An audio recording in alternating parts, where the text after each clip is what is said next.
Well, thanks everyone for joining us for this webinar, Advanced Multivariate Visualization and Analysis. I want to start by taking you through a little bit of the outline I have for today to give you a sense of where we're going and what sorts of things we're going to be seeing. Just a note at the start, I assume you've seen a little bit of JMP before, and so I won't be covering the basics of the interface, although as I go along, even if you are a brand new user, you'll probably see that JMP makes data analysis and visualization so easy that really if you've never used it before, even with no introduction, you'll be able to do many of the things that I'll be doing today. But with that said, I am hoping that you've seen JMP before, so I can point out some places in JMP where you can do a bit more advanced visualization and analysis, specifically for multivariate data. And what I mean by multivariate is when we have more than two variables. So non-univariate as one variable, bivariate is two variables, and of course multivariate then is more than two.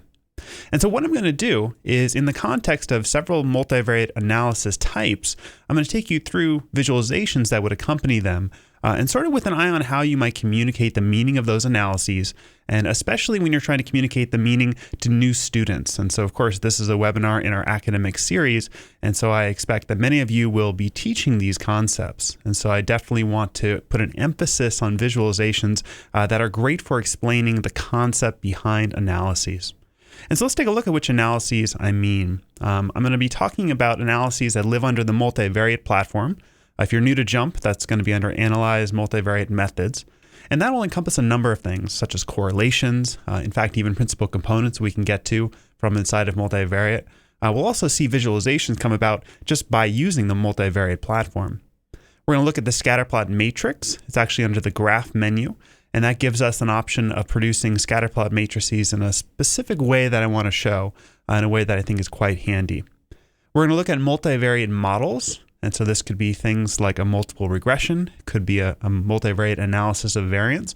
Many of these will live under Analyze Fit Model. And that's a place we go in JMP often when we're working with more than two variables. Many of you who are familiar with JMP know that Fit Y by X is our bivariate analysis platform, and distribution is our univariate analysis platform. So Fit Model is a place we'll go for a lot of multivariate analyses. And we even have some specialized multivariate methods that live under its own menu. Things like principal components, discriminant, partial least squares, and even clustering. So methods of unsupervised learning where we can cluster rows in our data set. And so we'll look at those analyses, and we're going to look at certain visualizations that come about by using them. And I'm going to show you how to create more advanced visuals using Graph Builder, a wonderful drag and drop graphing platform under the graph menu. We're going to look at the prediction profiler, the one that actually comes built in with Analyze Fit Model analyses, as well as profilers that we can get to directly under the graph menu. And so there's actually a bundle of them here. So the straight profiler, the contour, the mixture, and the custom. And so we'll look at a few of those.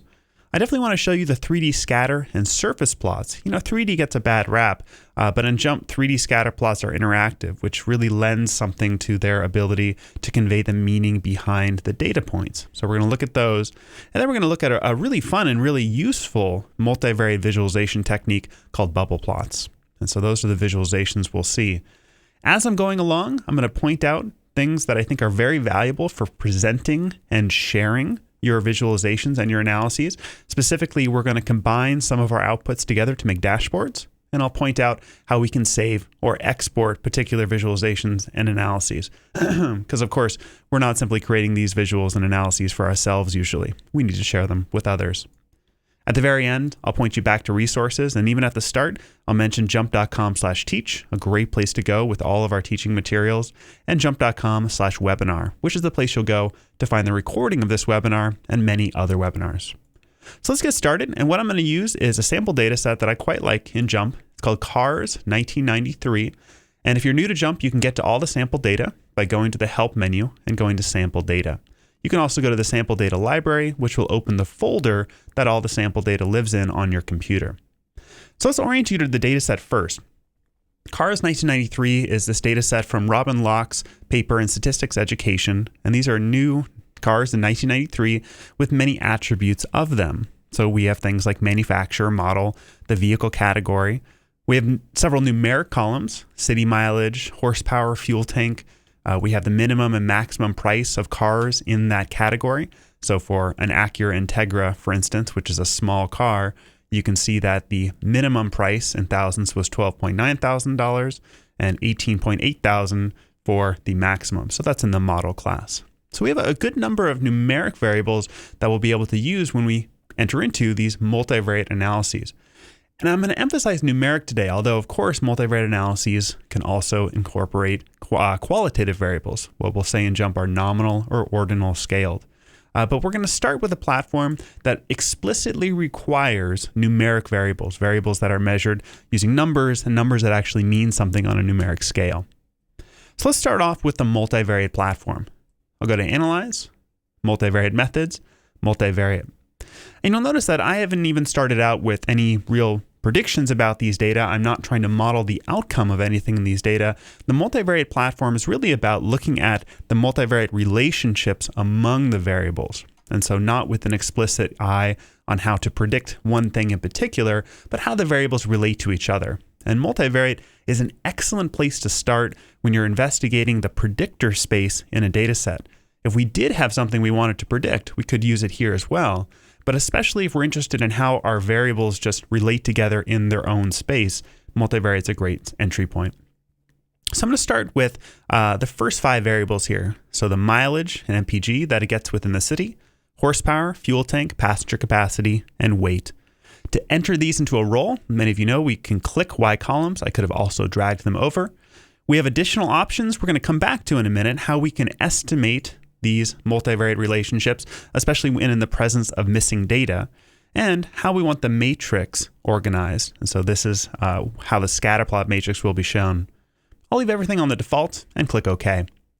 JMP starts out by showing us the correlation matrix and the scatter plot matrix. So let's take a minute to look at our defaults, and then we're going to look at other options we can get under the red triangles, one for scatter plot matrix and one for multivariate. So first, the correlation matrix. If you haven't seen a correlation matrix before, the diagonal is showing the correlation of each variable with itself. Obviously, it's going to be +1.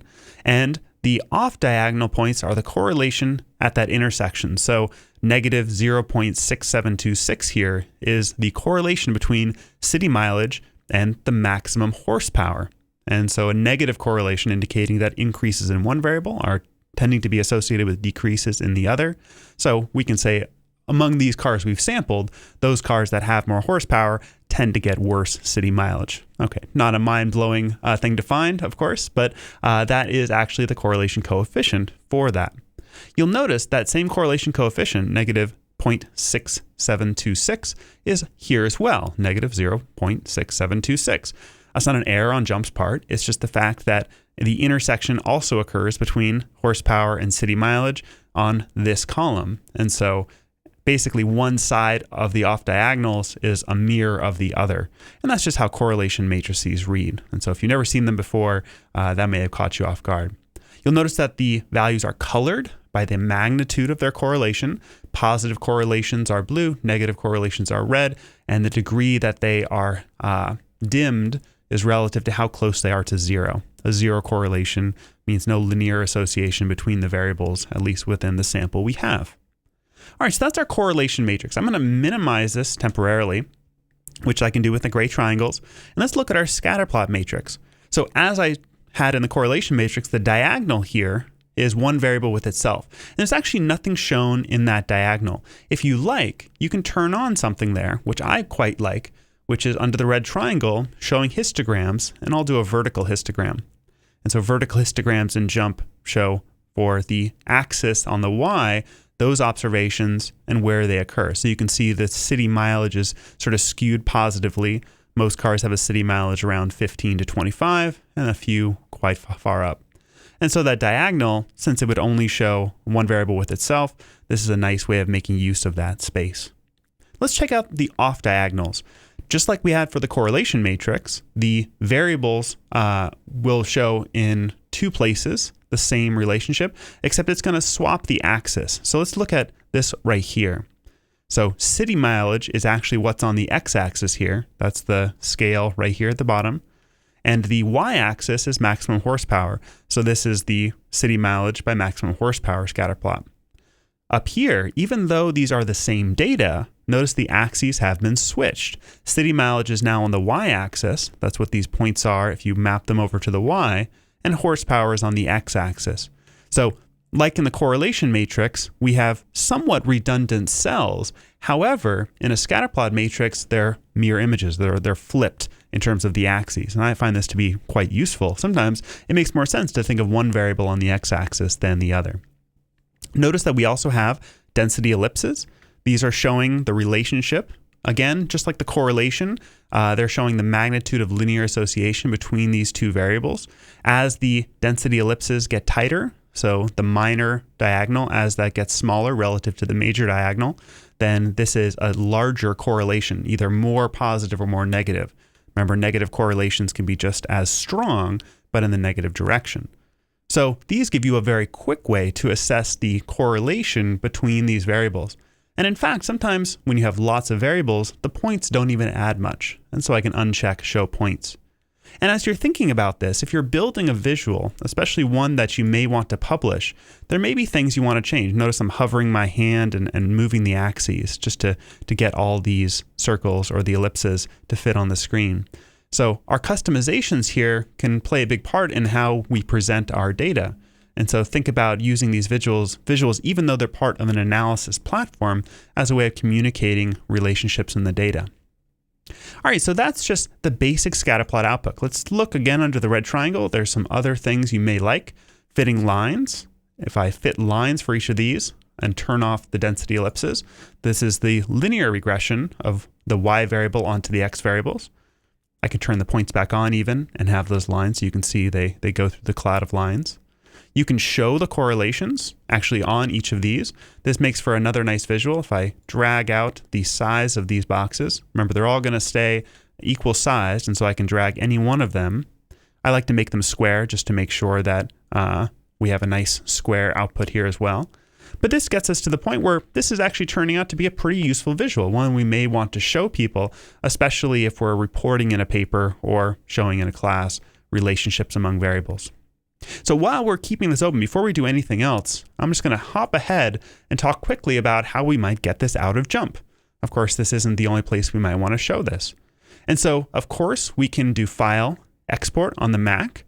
File Save As is what you would choose on the PC. And this will give us lots of options for how to get this particular output directly out of JMP. We can even save it as interactive HTML if we like, or simply as an image, and you have different image types you can export as. Another option under your Tools menu is to use the Selection tool, and this is one of my favorites. You can simply click on a particular outline box or even the overall output, and that'll let you just use File or Edit Copy. When you do Edit Copy, this then gets copied to the clipboard. If I were to go to Adobe Acrobat, or even on the Mac, I can go to the Preview app and do File, New from Clipboard. This will actually open this up in now my Preview app. So this is something I could save out. In fact, this is even saved out as a vector graphic. I can zoom in and notice that there are no pixels to be found. These are actual little objects. These are objects that could be edited if you had a vector graphics program. And so as you're thinking about creating visuals, here I'll just save this to my desktop here. As you're thinking about creating visuals, remember that once you've created something in JMP, that's not the last place you can use it. And so I'll open this up in Adobe Acrobat, whatever your favorite editor is you can use. But let me just go to Tools here, click Edit PDF, and notice that these are all little objects. So if I didn't like that it put that correlation there, I can simply move it over. So every one of these is infinitely editable. And so keep in mind, as you're creating your own visual, statistical software, whether it's JMP or any other software, will only get you so far. If you are customizing a graphic for a very special publication or a very important purpose, remember to go and make edits to customize it exactly the way you want it to be. And so again, just a back step to where I got to that from using the Selection tool in JMP, Selection, I simply copy that out from JMP using Edit Copy. And JMP's smart enough to take that out as a vector graphic. So, going backwards, the multivariate platform so far gave us sort of an insight into how these variables relate to each other. And we already saw one kind of expected relationship. Cars with more horsepower tend to get worse mileage. Similarly, cars with bigger fuel tanks tend to get worse city mileage. Probably that's because cars with bigger fuel tanks have more horsepower. They have to make up for the fact that they get poorer gas mileage. And maybe we see some things where we didn't expect a relationship. Cars with more passenger capacity don't tend to have more or less horsepower. Although there are a few points here of cars like the Chevy Corvette, which has a very small passenger capacity and very large amount of horsepower. All right, so I'm going to just minimize this for now. We may use that in a dashboard later. Let's explore a scatterplot matrix version of this. So scatterplot matrix is a graphing tool. It's under the graph menu.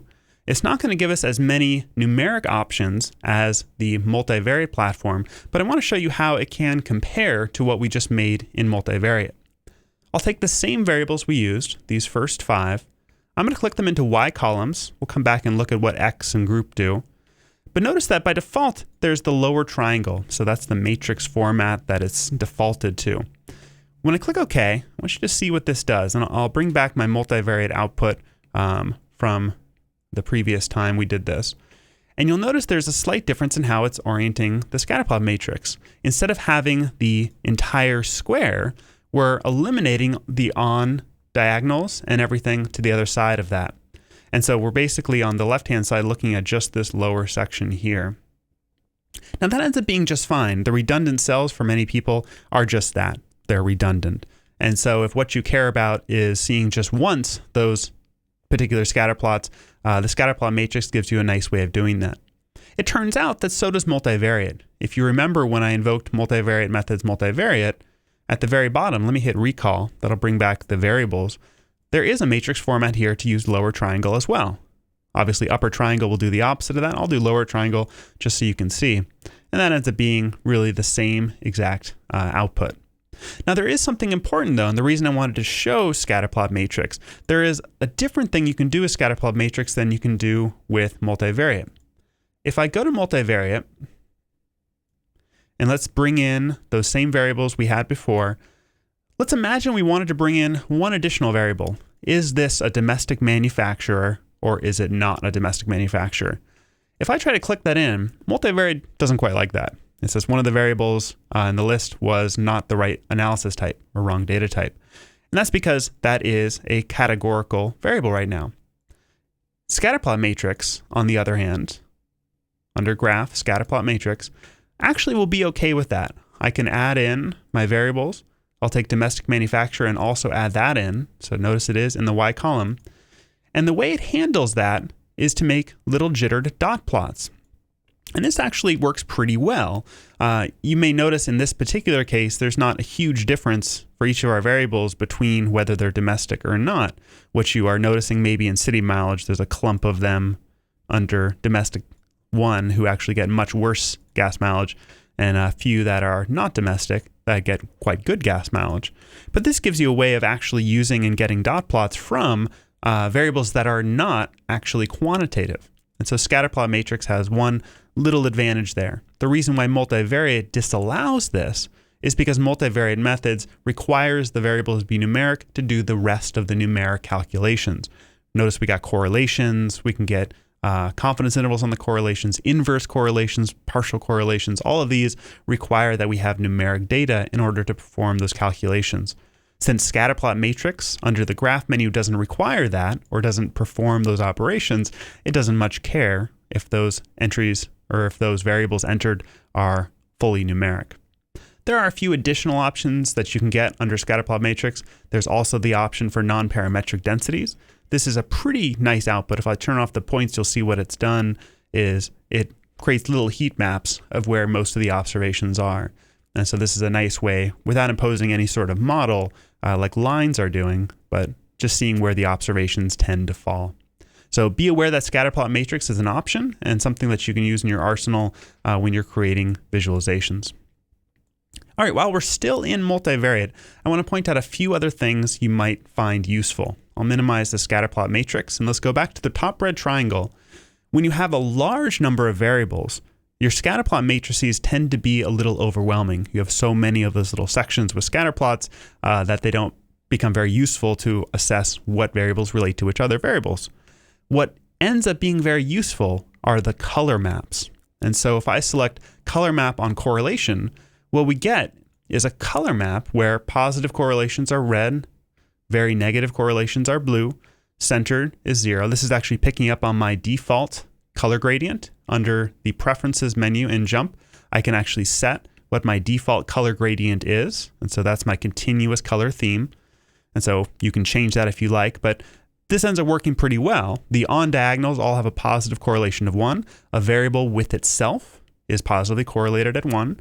And you can see where the off diagonals are. So at a glance, you can see very quickly where are the places where there are very large positive or very large negative correlations. So we can see that city mileage is very negatively correlated with weight in pounds. And so that kind of makes sense. Very heavy cars probably aren't going to get very good mileage. Maybe that's because they're related to horsepower, but that's something we'll be able to investigate with a proper multiple variable analysis in just a minute. So the color map on correlations is an excellent option to use. You can also color map on the p-values and cluster on the correlations. Cluster on correlations gives us a slightly different variant of this where it's basically stuck all the correlations that tend to be close into the same place. So it's reordering the rows here. So additional options that I like, parallel coordinate plots, we're going to come back to in just a minute. Know that you can get to them from Multivariate. I'll just produce one here. If you've never seen a parallel coordinate plot before, don't worry, we'll step through it in much more detail later. But just to give you a sense, I'll click on one of these lines. That line, we'll notice it is selected in the data set, the Chevy Astro van. What a parallel coordinate plot is showing is the profile for these 5 variables of a Chevy Astro van. It tends to have low city mileage relative to the rest of the cars. It has a medium horsepower, a large fuel tank, medium high, actually very large, the largest passenger capacity, and almost the highest weight.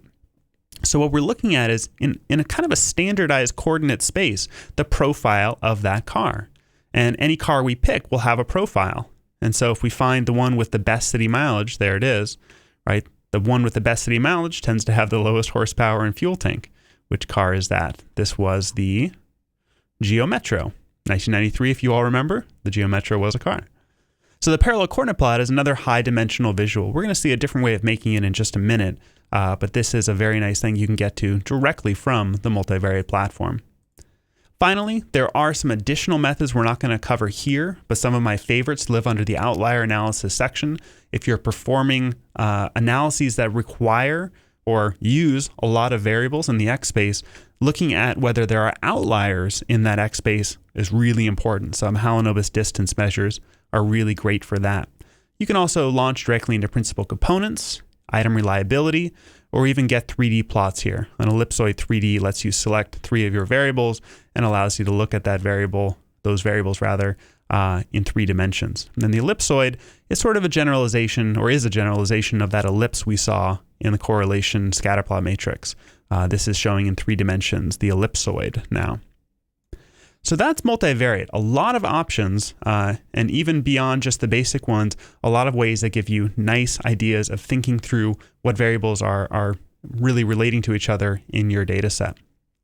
And so before we start fitting any models, let's think about how we might display some of the relationships we've seen, but using other graphing platforms and maybe invoking things you haven't seen before in JMP. And so I'm going to start with Graph Builder, probably my favorite graphing platform, and one that, although very simple, gives you the ability to construct some very advanced graphics that tell a great story about relationships you see in your data.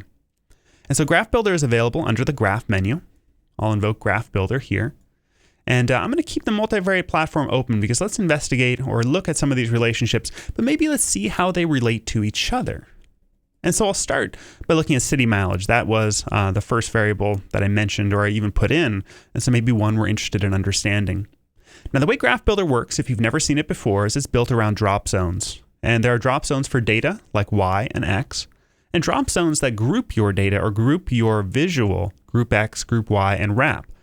Then there are drop zones that modify the points, like coloring and sizing, or put multiple visuals on top of each other, which is what overlay will do, based on the levels of a particular variable. So this is all made more clear once you see it happen. I'll take city mileage. The drop zones where I could drop that are highlighted. If I hover over Y, JMP will add it to the Y-axis. One brilliant thing about Graph Builder is I don't have to drop a variable. I can simply move it to different spaces and see the effect it has on the visual. And so I'm actually going to drop it in the Y drop zone. So I'm going to treat this as my outcome variable.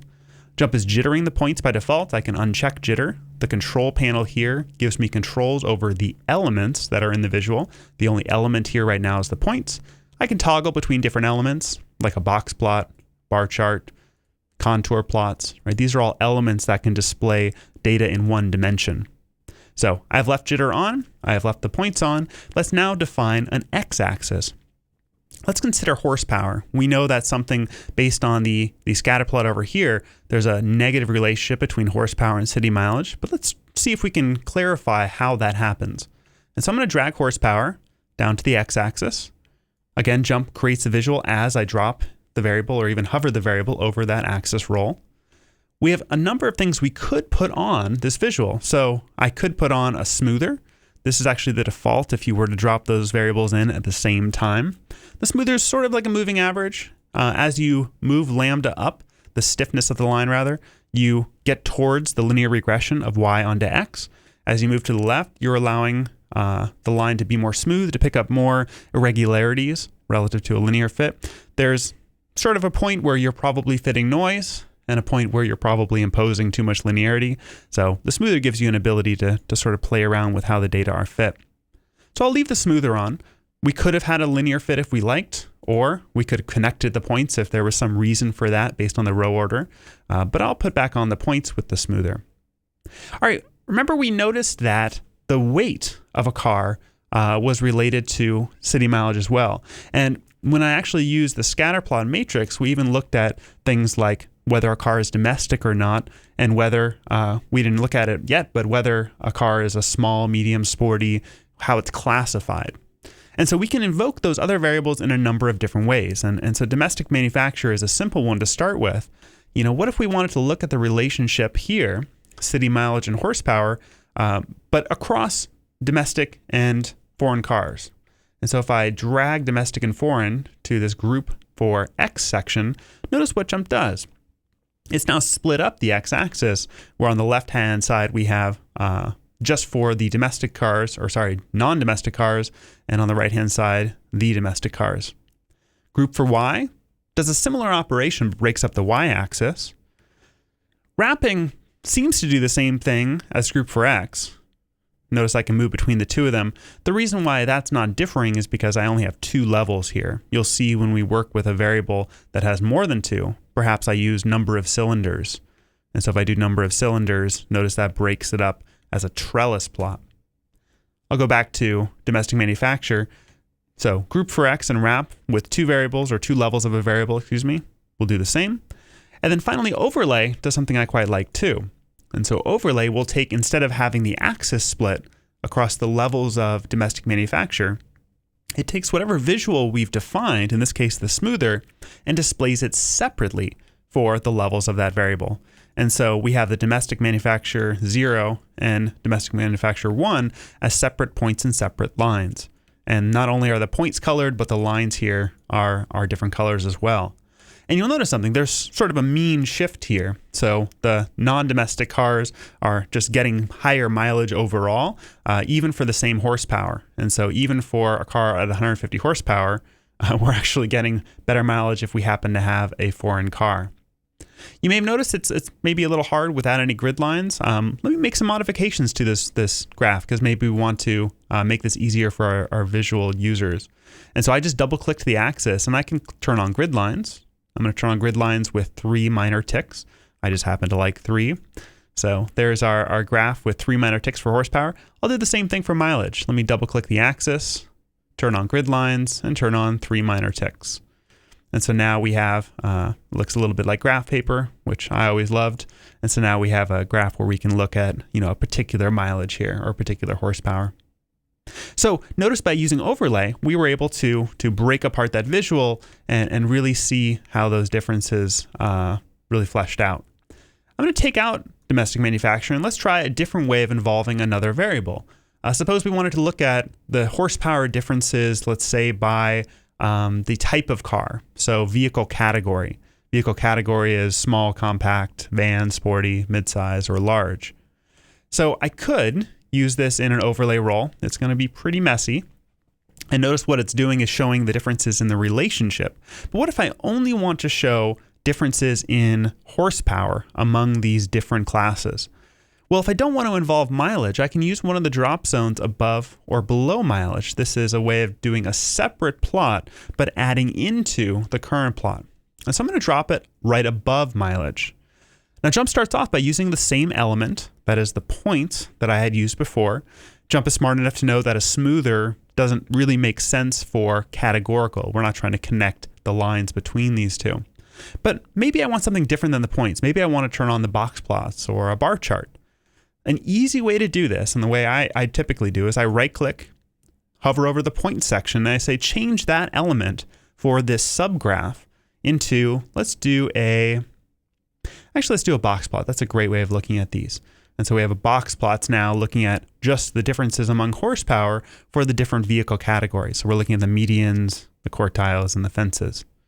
Now we can make lots of customizations. I can right click on the box plot in the legend. Maybe I want to fill it with a color. I quite like box plots that have a little fill.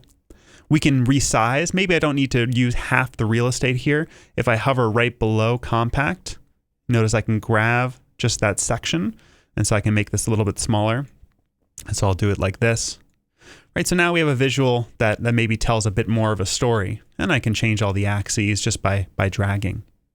If I don't want the legend, I can go to the red triangle, turn off that legend. Probably isn't adding too much additional since we already know which each of the variables are and which sections they're in. And notice when I don't need all the controls anymore, I can click done and it closes all the controls. You can still make changes to things like the titles, the axes, those are all still editable. But if you need to change which variables are used, go back to your red triangle and turn back on your control panel. And that'll give you your graph builder controls back. But I'll click done and leave this. This is a graph maybe I want to save for later. Speaking of saving, maybe this is a graph you'll want to remake multiple times. And if you add more data, that took me a number of steps. So maybe I want to save it in a way that lets me recreate it. And so I want to touch briefly on saving to a script. Under your red triangle, for any graph or any analysis, there's a save script section. And so since this is one maybe I'm going to make again, I'm going to select saved to data table. And I'll give this a reasonable title. That's actually fine. It just picked it up from the title of my graph. I'll hit OK. And notice that in my data table now, there's this little script saved over here. I can click this play button and Jump will recreate that graph using whatever new data I have. And so saving a script is a really valuable way of saving your analyses, not just for recreating, but when you're presenting. I highly encourage you, whether it's in your classes or during research presentations, have your data set open and work with the live data. There's nothing more impressive than actually being able to select points, to create graphs, to make modifications in real time, and Jump gives you a great ability to do that. But saving your scripts means you don't have to subject your audience to the 2 or 3 minutes it took to set up this graph. So remember, under the red triangles, save script.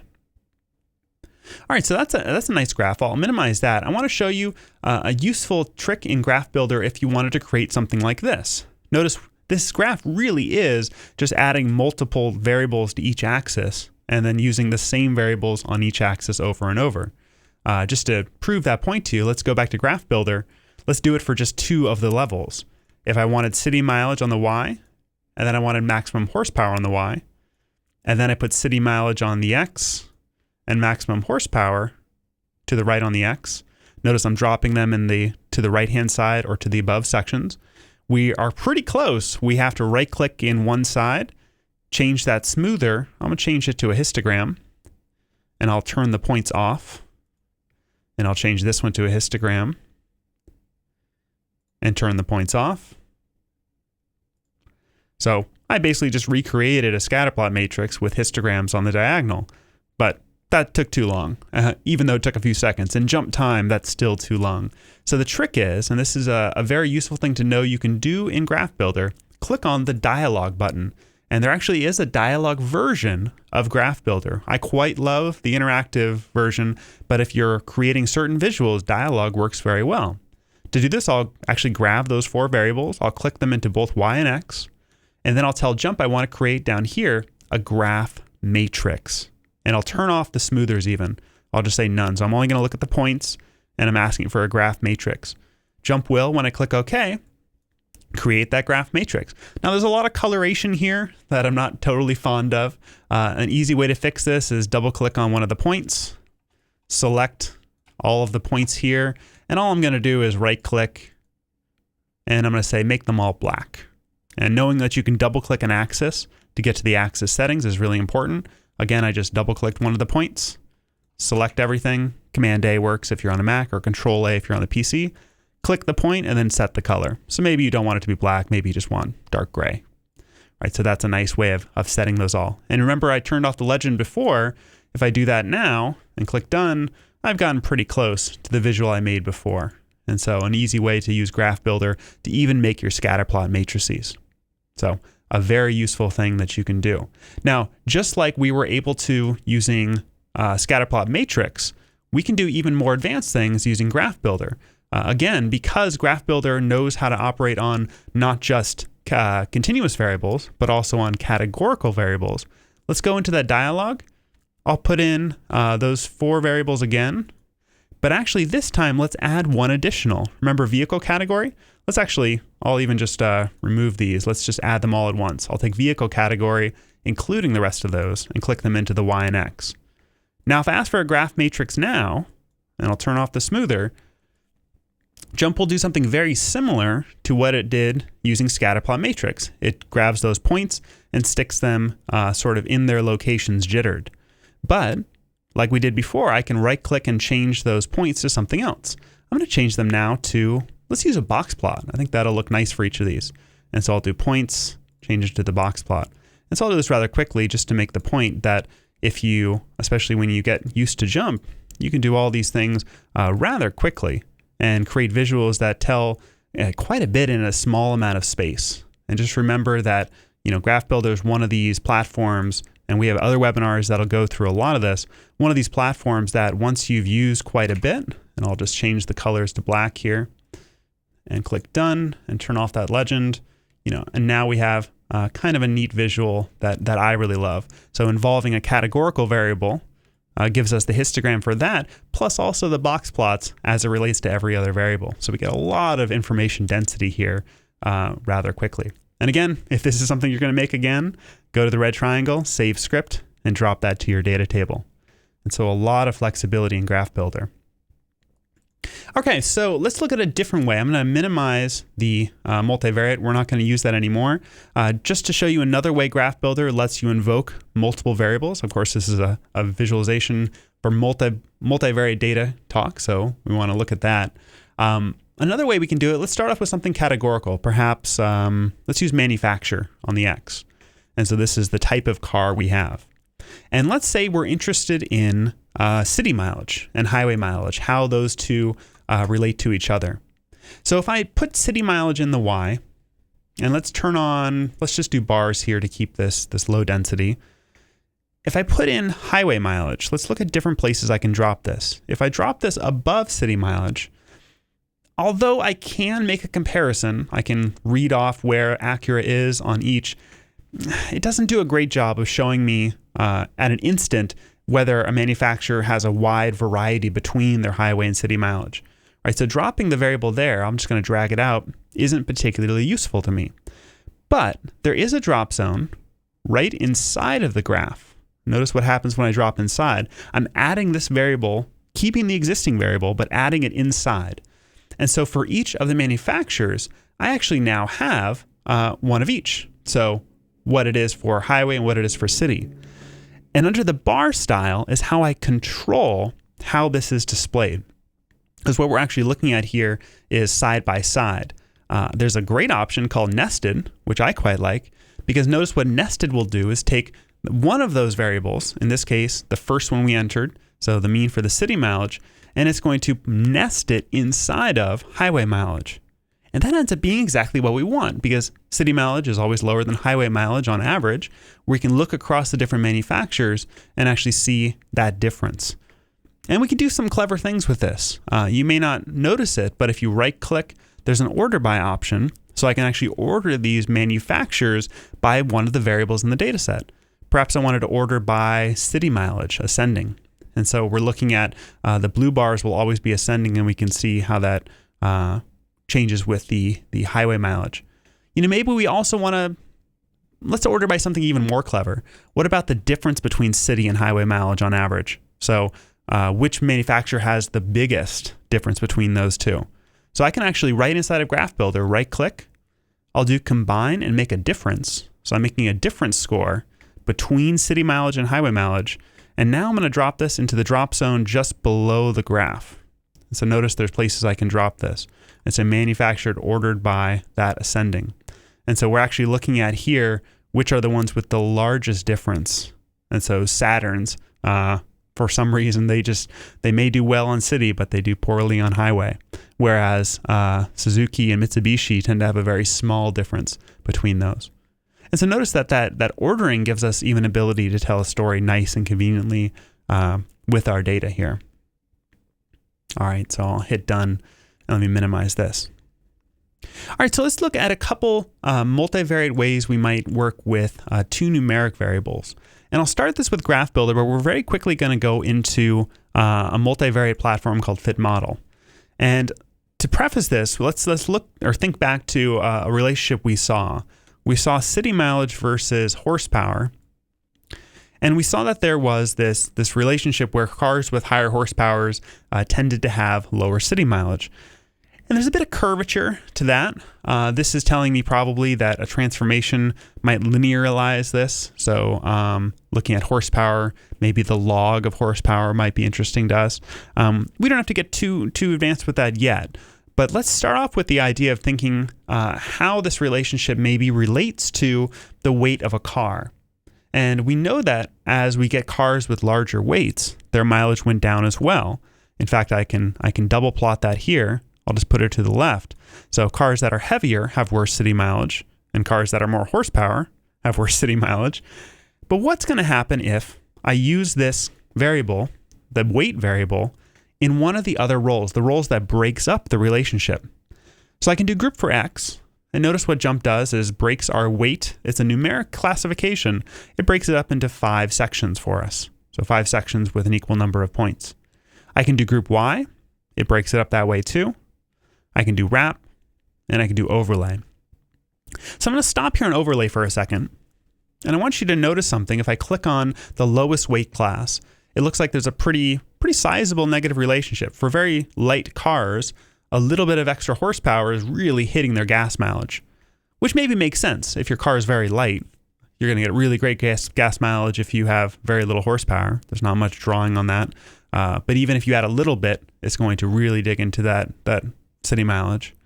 As I get to very heavy cars, there's almost no relationship. Among the heaviest cars, horsepower didn't seem to relate at all to city mileage. They're already so heavy, they're so worthless for mileage that your horsepower doesn't really matter too much. So we're looking at an interaction here between two quantitative variables. But I want to show you something as far as visualizing this, because I think this visual does not tell that story clearly at all. There's too much noise happening. What's actually quite useful in JMP, let me go to the group for X. You may not have known this even if you're a JMP user. If you right-click the group X axis, you can tell JMP how many levels you want it to use for that grouping. So it's creating the groupings for us. And I'm going to tell JMP just to make 2. So I want a low and a high. So the low weight goes from 1695 to 3040, and then the high weight goes 3040 to 4105. If I now drag that variable to overlay, JMP honors the fact that I told it to use only 2 levels to now have a 2-level grouping. And so weight in pounds, without me having to make my own binning formula, which is actually very straightforward to do as well, but just doing it graphically, I can create this right inside of Graph Builder. And the same relationship that we just observed before, but now shown more clearly. Among the heaviest cars, very little relationship between horsepower and mileage, and along the lighter cars, quite a bit of relationship. Now this distinction we can look at even as linear regressions. So I can turn on the linear regression line. Again, this is doing it on a subset of each of the variables. And so this gives us a nice way of exploring that relationship without having to make the binnings or do the proper modeling yet. But let's do the proper modeling, because this becomes a very interesting way to teach multivariate regression and to talk about interactions between variables, which is actually a very difficult thing traditionally to visualize. especially the interaction between quantitative variables. So a bilinear interaction term is one of the more mysterious things, especially when teaching new students. It's a hard thing to grasp. So let's start by talking about how we would get into that analysis. And that's going to take us into the fit model platform. And fit model is useful anytime we're working with more than two variables. It's fine with just two, but it is a platform that's designed for working with more than two variables. So let's define those variables. I'm going to put city mileage as my y, so what I'm trying to predict. And I'm going to use horsepower and weight as my x. So I've selected them both on the left-hand side. And the reason I selected them both before entering them into the model effects is because I want to use a macro. I want to use a macro that says create full factorial effects using these two variables, which means create main effects terms. So how much does maximum horsepower on average, holding everything else constant, affect city mileage? How much does weight on average, holding everything else constant, change with city mileage? And then this bilinear interaction term, which basically says how much does increases in maximum horsepower attenuate or strengthen the relationship between city mileage and weight? Or said differently, how much do changes in weight attenuate or strengthen the relationship between city mileage and horsepower? So how does one variable affect the relationship between the other two? That's what an interaction term is. But it's often a very hard interaction term to visualize or to think about, but something that JMP does quite well. So I'm going to click Run. And before we create a visual, I'm just going to clean up our output. I'm just going to minimize some sections. And let's just look at our parameter estimate section here. And if we're looking at the p-values, in this data set, everything is statistically significant, not because it's fake data, just because these are very obvious relationships. But we are seeing the relationships we expected. As you have cars with more horsepower, they tend to be cars with lower gas mileage. As you have cars that are heavier, they also tend to be cars with lower weight. And then you have this estimate for the interaction term. Now, it's beyond the scope of today to talk about why there's the minus here. Just know that that's because the variables are centered before the cross product is taken. But what we're seeing here is a negative coefficient for this interaction, which basically means an attenuating relationship. As you increase one variable, the relationship between y and the other variable will get less steep. But how on earth would we visualize this? And so this takes us to a couple visuals that I quite love. And the first, probably one of the things that first made me fall in love with JMP was this prediction profiler. And the prediction profiler under the red triangle in fit model is under factor profiling, and it's right here called the profiler. And the profiler is one of these magical things that lets you look at what the terms in this model actually mean.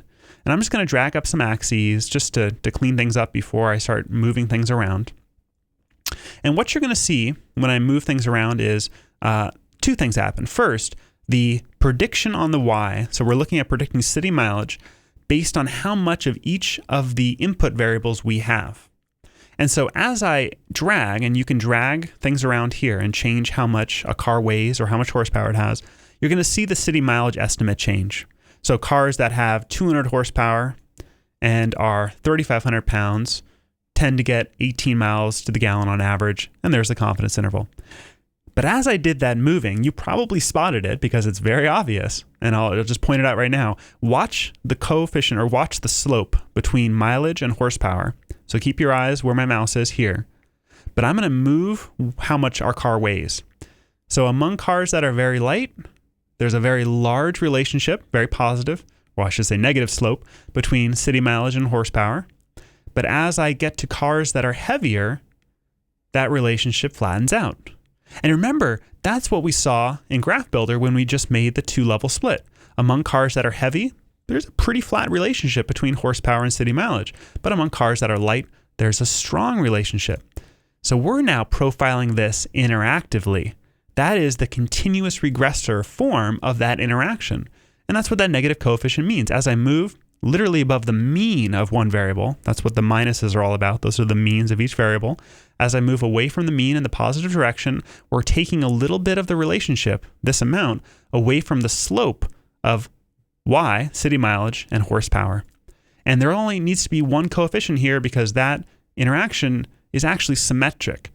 And this is another place where JMP's visualizations help you see why. What I'm looking at here is a two-dimensional representation of the three-dimensional response plane fit through the three-dimensional points of these three variables. So there is, in 3 dimensions, a cloud of points. I'll go to Graph, Scatterplot 3D just to show you those quickly. So I'll take city mileage, horsepower, and weight. So in 3 dimensions, there's this cloud of points. And what we do in multiple regression is fit a response plane through it, just like we do with 2-dimensional points and fit a line. So let's look at that response plane. Under Factor Profiling, there's the Surface Profiler. And the Surface Profiler lets us see the curvature of the response plane. Notice that that is not a flat plane going in 3 dimensions. The curvature is this estimate here, that interaction term. That curvature is responsible for why, as we get higher in weight, there's a flat relationship between city mileage and horsepower, or similarly and symmetrically, as we get to a high amount of horsepower, there's a flat relationship between weight and city mileage. And as we get to very low horsepower, there's a strong relationship in the negative direction. So the curvature of the response plane is what's accounting for that. And this is a way we can see it. And in fact, if I click under Appearance and turn on the Surface plus Residuals, I'll just move this up so I can make it a little bit larger for you. Let's make this nice and big. And I recommend this if you're ever teaching multiple regression. So being able to interact with the response plane, that is the plane that minimizes the sum of the square residuals from the points to the plane, the points to the model. That's what a residual is. And so what we're looking at here is that response plane, and that relationship that we observe in the profiler is really there in the response plane. So what's another way of seeing this? And this takes us to the contour profiler, another thing I love to see. So under the red triangle, under Factor Profiling, there's also this contour profiler, which is a 2-dimensional way of seeing the 3-dimensional response plane. And so I'll actually minimize a couple of these just so we can keep our screen somewhat clear. There's so much fun stuff to look at. So here what we're going to do, I'm going to pick a particular mileage. Let's say, what do we have to have in terms of horsepower and weight to get 30 miles to the gallon? This is the contour. Notice it's not flat across. There's an interaction, so you're not going to get straight lines here. You have to be somewhere on this curve to get 30 miles to the gallon. If you want to get 20 miles to the gallon, you have to be along this curve. And notice that each variable, there's some place or some amount of each that you can get that'll give you 20 miles to the gallon, but you always get 20 if you're along this line. And so there's a fun thing we can do here. I like turning on the contour grid. If I do this, it'll give me a low value and a high value. This is for city mileage and the increments. And let's do it in 5-mile increments, and I'll go up to 45. Click OK. And notice what we get here are for each of these different mileages, what we have to have of each. And I'll just drag out the axis here. Now it's going to look a little strange that you have these curves like this. Turns out that that's not that strange. Those are also places where you can get, in this case, 20 miles to the gallon. So these contour lines, just like we're looking at topography, give you a way of seeing the response plane, but in 2 dimensions. And so once you get used to seeing these, they become an excellent way of visualizing the 3-dimensional relationships. Now I'll mention, under your red triangle for the fit model, under Save Columns, you can save out a prediction formula. And if you do this, the prediction formula actually has enough information. What it is, if I go over to it, this is actually, if I right-click and go to Formula, this is the formula for predicting observations. It's basically the linear regression line that we saw before, or sorry, I should say the response plane we saw before. That prediction formula lets you invoke, under the graph menu, those profilers directly. So there actually is a profiler under the graph menu that only needs a prediction formula. When I click it in, there's your profiler, the one we saw before. And so you can profile any formula as long as you have those columns in your data set. Similarly, we can go to the contour profiler. I can click that in with my predicted y-score, and this is the same contour profiler. So these profilers exist for any models you have. So it doesn't have to simply come from the Fit model platform anytime you have a model that you can profile and you want to understand the surface of. Similarly, the surface plot, the same thing we saw before, you can simply access directly from the menu.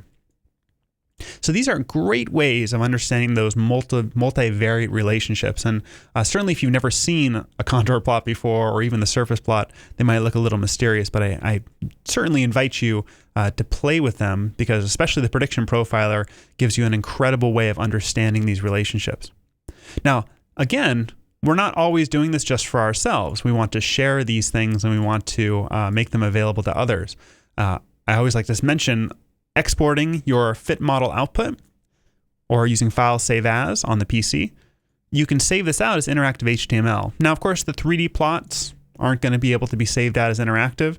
Unfortunately, those are very difficult to render on a web browser, but your profilers are.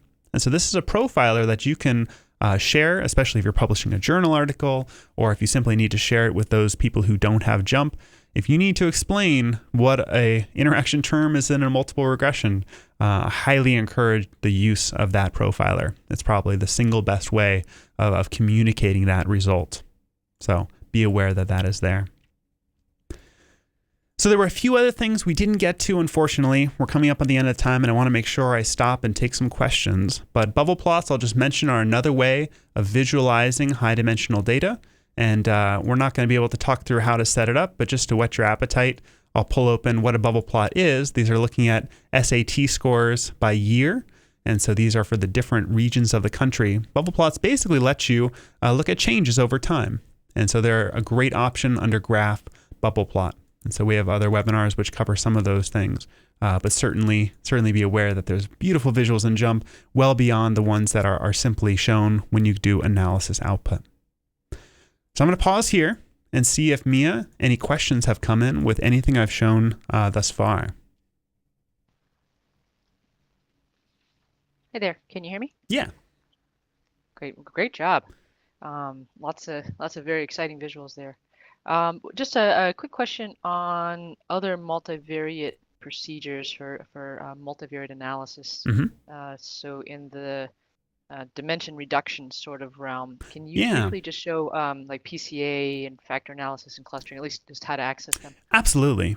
So under multivariate methods, the principal components is the second option. PCA is very useful when you have a space of variables that share correlations.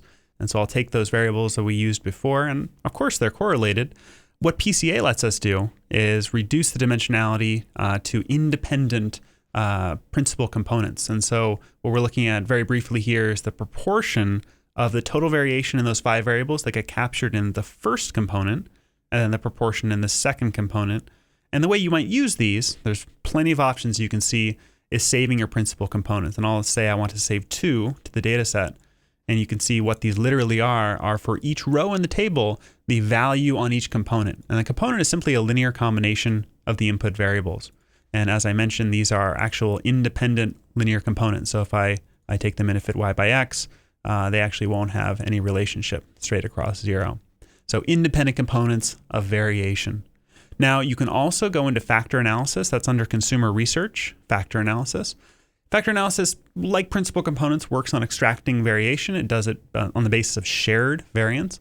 And the idea with factor analysis is typically trying to understand or extract underlying factors that contribute to these observations. So not simply reducing the dimensionality, but finding something latent in the structure. And so lots of different options there. And as far as before you go on to clustering, so I encourage you, if you have any questions, Julian will address the question about clustering in a moment. Please record in either the chat panel or the Q&A panel. Yep, excellent. And so clustering, one of the other ones I was going to show is a slightly different approach. So this is taking the rows in your table and finding out which ones you believe are similar on the basis of some criterion. And so there's a number of different clustering methods. I'll just show one so you get the idea. We'll start off with hierarchical clustering. And we provide which variables we wish to identify similarity among the rows on the basis of.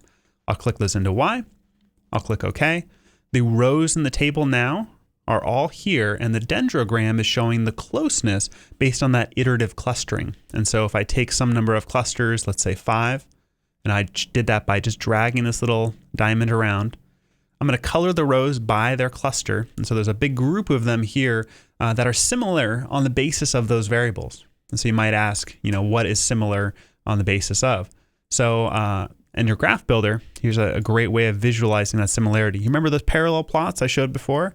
We can make them in graph builder just by dragging the variables we want to the x-axis and clicking on the final option, the parallel coordinates. And just like I showed you before, each one of these lines is a particular car. So that's the Chevy Astro again. And we're looking at how high or low each car is on those variables. But now if I grab a cluster, notice they share the profile. And so if I grab one of those clusters here, you can identify what the attributes are. And so that's clustering. That's cool. Okay, so we do have a couple of other questions. Absolutely. One question is, how do you include categorical variables in the multivariate platform? Good question. So multivariate, right here under multivariate methods, is only appropriate for numeric. So it's not going to be appropriate for categorical variables. Now, that isn't to say there aren't analyses in JMP that are multivariate analyses that are situated for categorical outcomes. And so under clustering, even hierarchical is a good example that can take any variable type, or latent class analysis, which is a type of clustering that specifically is about looking at clusters based on categorical outcomes. But that said, multivariate is not built for that type of analysis. Now, that isn't to say you can't trick it sometimes. If you notice in my data set domestic manufacturer, even though we were treating it as categories, it actually is a numeric variable. So if I click on that red triangle and tell JMP, even though this is categorical, treat that as continuous, I can then use it in the output. So I'll take some of my variables and click it in. So you can trick JMP. I don't recommend typically doing that. Sometimes things will be okay based on sort of symmetries among analyses, but I wouldn't recommend doing that. Sure. And for an ordinal variable, so there's a question about good, very good, moderate. Then you can do the same thing, and then there are other correlations that are appropriate under the top red triangle. Correct. That's right. So you'll notice there's the non-parametric correlations here. Right. That's right. Great. All right. So I know we're running low on time, and we got one more question. Can you once again very quickly show how to save the fit model results as an interactive HTML? Absolutely. Yeah. So I'll just recall what I had done before, and I'll produce that factor profiling profiler. So on the Mac, it's going to be file export. On the PC, you'll do file save as. Once you invoke either of those, there's the interactive HTML with data option. So when you select that and save it, what that saves for JMP is an interactive HTML. It actually does contain your data. So we always just like to caution you, if there are sensitive data that you shouldn't be sharing with others, be aware that for this to be interactive, the JavaScript here has to access the data, and the data is actually a part of this page source. It's cryptic, and it's probably not easy for people to recover, but it's in there. So just be aware if it's very sensitive, interactive HTML is not the right method for you. Great. And can we take this a step further and just very quickly talk about saving a web report? Absolutely. Yeah. So, we had a number of things that we created here even. And so what if I wanted to package these together in a single place? And so under the view menu, there is this create web report option. And what this asks is for us to grab whatever outputs we've created. Those are all the reports, including multivariate and least squares. And what we're going to do is build a package. And I'm going to tell JMP to stick that package directly on my desktop. I'll click next. JMP gives me the option to title these specific things. I'll just leave them as the defaults. Lots of customizations in terms of how you want to do it. I'll click build report. And what JMP does is assemble all of these outputs together, all the interactive HTML versions of them, and makes a web report. And so I can click through this title slide, and everything, just like we've seen before, is still interactive. And so I love these multivariate outputs when they're interactive online. So the web report is a really great way of capturing all of your work together. And that's just because I kept those windows open. And so again, under the view menu, go to create web report.